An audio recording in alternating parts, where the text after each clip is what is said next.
selamat siang. Kenalkan, nama saya Theophilus. Saya dari Program Studi International Business Management dan saya fokus untuk mengajarkan mata kuliah Research Method atau metodologi penelitian. Dalam mata kuliah Research Method atau yang kita sebut dengan RM, teman-teman nanti akan melalui beberapa fase karena dalam mata kuliah ini kita akan fokus mengerjakan beberapa bagian penting dari penelitian ilmiah. Seperti yang kita ketahui bahwa penelitian ilmiah itu terdiri dari beberapa segmen. Yang pertama adalah introduction, kemudian diikuti dengan tinjauan literatur. Yang ketiga adalah metodologi. Yang keempat itu adalah hasil dan pembahasan. Dalam pembahasan mengenai introduction, nanti teman-teman akan belajar banyak sekali terkait bagaimana menciptakan sebuah latar belakang yang memang mendukung fenomena penelitian kita nanti. Kemudian nanti teman-teman juga akan diminta untuk mencari literatur-literatur yang memang berkaitan dengan penelitian-penelitian yang akan teman-teman lakukan. Misalnya, bagaimana literatur itu dapat mendukung teori yang akan kita kemukakan, dan kemudian bagaimana teori yang kita kemukakan nanti bisa mengcover fenomena yang akan kita angkat di dalam sebuah penelitian. Kemudian setelah daripada itu akan diikuti juga dengan bagaimana sih kita memilih sebuah mekanisme atau metode penelitian yang baik dan benar, karena metode penelitian itu banyak sekali. Seperti contohnya, ada regresi linear, kemudian ada lagi structural equation modeling, macam-macam. Jadi, teman-teman bisa melihat, saya ingin menggunakan metode penelitian yang seperti apa.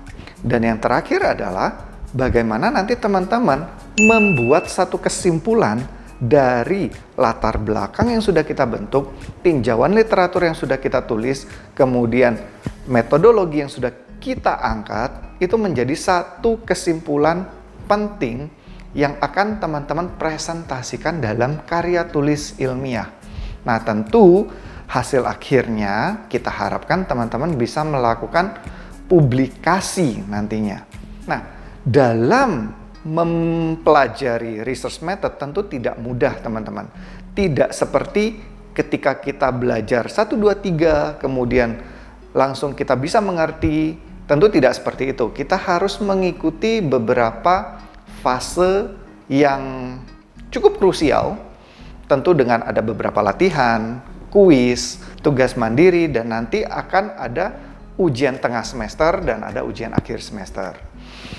Pembelajaran saat ini memang kita masih berfokus pada pembelajaran online, dan ini menjadi satu tantangan tersendiri buat kita untuk lebih fokus lagi dan lebih bisa belajar secara mandiri terkait materi-materi yang akan diberikan nantinya. Nah, teman-teman nanti akan diberikan beberapa artikel ilmiah untuk teman-teman baca, kemudian teman-teman bisa merangkum intisarinya seperti apa, kemudian nanti di kelas kita akan diskusikan apa yang ingin teman-teman tanyakan, seperti itu. Tentu nanti sebelum kelas saya akan sedikit merefresh kembali terkait materi yang sebelumnya. Jadi teman-teman, kita akan lebih banyak diskusi secara dua arah seperti itu. Kita mulai dari materi, kemudian teman-teman akan memberikan feedback dan saya akan menjawab pertanyaan-pertanyaan dari teman-teman. Itu untuk proses pembelajaran, teman-teman. Kemudian tentunya proses pembelajaran tersebut harus diikuti juga dengan latihan. Nah, nanti teman-teman akan mendapatkan beberapa tugas mandiri ya untuk mencoba menulis latar belakang yang baik. Kemudian teman-teman juga akan mencoba merangkum teori-teori yang akan digunakan atau diangkat dalam sebuah karya tulis ilmiah. Selain daripada itu, teman-teman nanti juga akan diajarkan bagaimana melakukan sitasi yang baik dan benar. Setelah tugas-tugas itu diberikan kepada teman-teman dan teman-teman mengerjakan dengan baik dan benar, tentu akan saya evaluasi dan akan saya berikan feedback.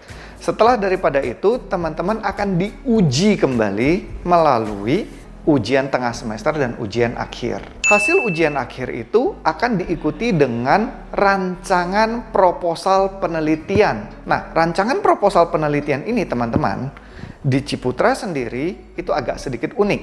Karena teman-teman nanti akan dinilai bukan hanya dari saya, tapi juga dinilai oleh calon dosen pembimbing. Sehingga lembaran proposal yang sudah kalian submit ke saya, itu nanti akan saya distribusikan ke calon-calon pembimbing teman-teman. Sehingga nanti teman-teman juga bisa mendapatkan feedback, bukan hanya dari saya, tapi juga dapat dari calon dosen pembimbing. Sehingga nantinya proposal teman-teman akan istilahnya lebih berbobot seperti itu. Intinya teman-teman, dalam pembelajaran research method ini teman-teman akan mendapatkan banyak sekali pengetahuan-pengetahuan baru bagaimana kita menyampaikan sebuah fakta, fenomena di dalam konteks karya tulis ilmiah. Teman-teman harus ingat bahwa sebagai seorang mahasiswa, kita wajib mesti menyampaikan segala sesuatu based on fakta, based on data yang sudah kita temukan. Jadi, itulah gunanya kita melakukan sebuah karya tulis. Demikian teman-teman yang akan teman-teman pelajari nanti selama 1 semester. Kita akan banyak sekali berkutat dengan literatur, banyak sekali berkutat dengan buku-buku. Siapkan diri kalian, kita akan belajar menulis bareng-bareng. Terima kasih.